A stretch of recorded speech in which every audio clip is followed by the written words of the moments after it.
Crouse. Congratulations on the film. Thank you very much. Now, Alice is a real kind of fan favorite of the fans. What is it, do you think, about the character that has appealed to the people who love the books and now the film so much? I think that Alice is so relatable. She is, I think she's very charismatic and she's kind of contagious. She's like this ball of positive energy. She's kind of that vampire with the heart of gold that's essentially the best friend in this movie. And she loves her family dearly, and she is one of the first ones to embrace Bella. And I think that's something that kind of that everyone else can relate to and identify with. And she's the only one of the Cullens so far that Charlie likes as well. Yes, everyone seems to like Charlie. She kind of, everyone seems to like Alice. She kind of is I think, neutral ground. Right. Now, taking on a character like that, because people do love the book so much, were you nervous about it, or did you, what were your feelings when you first signed on to do this?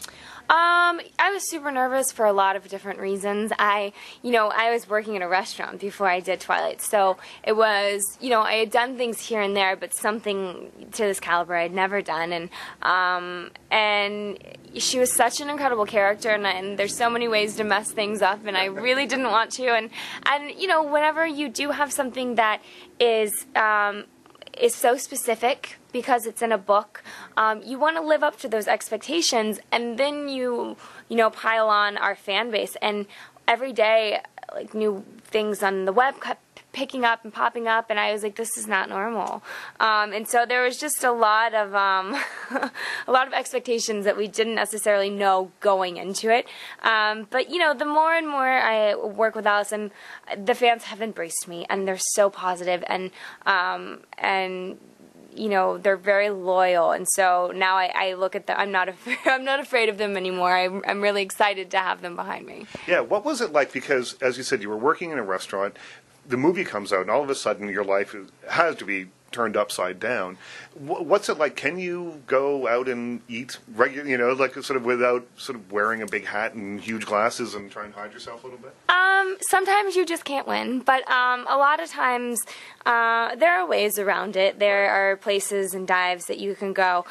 You have to kind of weigh your options, and sometimes it frustrates me that I'm like, well, this is where I want to go, and I can't go there because of paparazzi, but I'll take the paparazzi any day to be in the position that I'm in. Well, that's the thing. I guess it's the trade-off. You get to make movies that everyone loves, and that's what comes along. And then there's paparazzi. And I mean, every day, because I'm walking down the street, and I'm like, why are there paparazzi following me to go get coffee? Who cares what kind of coffee I get? But you can look at it one way, or I can say, like, it's kind of exciting that the fans care so much about this character in the series and about me that they do want to know where I'm going and what I'm eating and what I'm wearing, and you just kind of have to look at the world kind of the glass half full. Right, yeah, it changes your perception of things. Had you read the books before you signed on to do the movie? I read the books after I got the initial audition. So my team called me and was like, hey, you have an audition. The casting office is a very important one. They cast good movies, so make sure that you're prepared. And so that's kind of the funny thing about it is I had absolutely no idea. And I read the book in a day and a half, fell in love with it, and was like, I have to get a part in this movie. And so that kind of lit the fire and sparked the determination, and I was kind of like, there's no other way around it. I have to be in this movie, and luckily for me, it worked out. Now, a lot of what Alice does is kind of internal.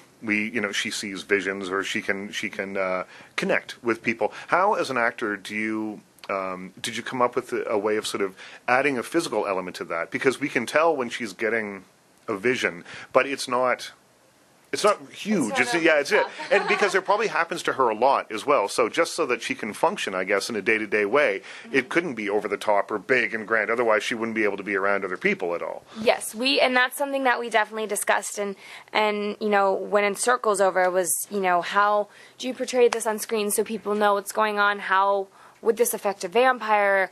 How does she walk around school every day? So it was something that we definitely spent time on. And yeah, at the end of the day, we thought that that she does have to be able to exist with people every day, so it couldn't be grand. But we certainly wanted people to be aware that something was happening, and so there's kind of just this stillness that happens. It's actually, that amount of stillness is very unnatural. It's not huge, but it's very unnatural. And it seems odd. You really notice it when it's happening on screen because it's 40 feet high and it's huge. But when someone stops on screen and is very still on screen, it's more noticeable, I think, than if they're waving their hands around. Yeah, and I mean, thank God it came across the way that we wanted it to.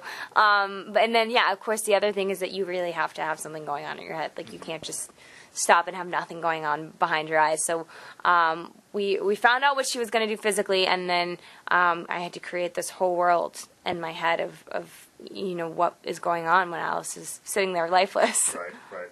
Do you imagine what she's thinking of? I guess you create that image in your head. Yeah. Oh yeah, I think that with any scene, any character, that there should always be something going on behind your eyes, because as people, we don't just think about one thing. I mean, I'm sitting here and I'm thinking about what's going on outside, and what kind of knobs are on that dresser. Yeah, I mean, we're very complex beings, and so as much as possible, I always want 10 things to be going on in my head at once. Tell me a little bit about what your life's been like for the last few years making these films, because they're making them quickly. You're doing sort of jumping from one to another. As a vampire, you're not supposed to age, I guess, so that's that's one good reason to do it that way, I guess. But it must be kind of like, I had a friend of mine who was on Saturday Night Live for a number of years, and he told me that it was like being in a submarine. You're just so focused on that particular aspect of your life that a lot of other stuff you don't know what's going on in the newspaper. You don't know, because you're so focused on it. Is that kind of what it's like making these films and being involved in promotion and all the things that we're doing like today?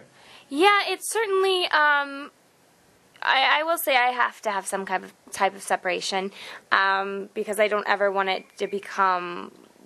I always want it to be very positive and enjoy what I'm doing. So I definitely try to make separation. It does get a little hard with relationships with my friends and my family and stuff like that, because it is hard to, especially in a day like this, to stop and call my mom or answer someone's text, and they're like, well, why can't you just text back? And I'm like, I'm very focused on what I'm doing right now. But there's always weekends and stuff where you kind of have to play catch up.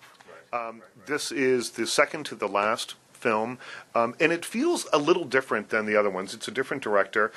It still feels like a Twilight film to me, but it feels a little different. What do you hope that audiences sort of take away from it? I mean, I know that we all hope that they enjoy the film, but what do you hope they take away from this story? I think this one certainly it's a little more mature. It's a little darker, and I think that it's heightened. Bella is kind of forced to make these choices and figure out the rest of her life. I really hope that they come out of it just wowed. And we put a lot of work into fight training. We trained for 6 weeks, and so there's this whole battle. And so hopefully, I think what I want to do is immerse them into this world and have them for 2 hours or however long the film is, just be glued to the screen and really have an enjoyable experience. And did you get hurt at all during the fights? Because it looks like you could have. I didn't get to. I tweaked my neck a couple of times because Alice has this turn, and so doing that over and over again. Were you on wires or something, or? Yeah, we were on. They brought everything. This was all most of it was outside, and so they brought this big thing to hook me up to, but we had wires, but for a majority of it, it was just me kind of manipulating my body and making it do things.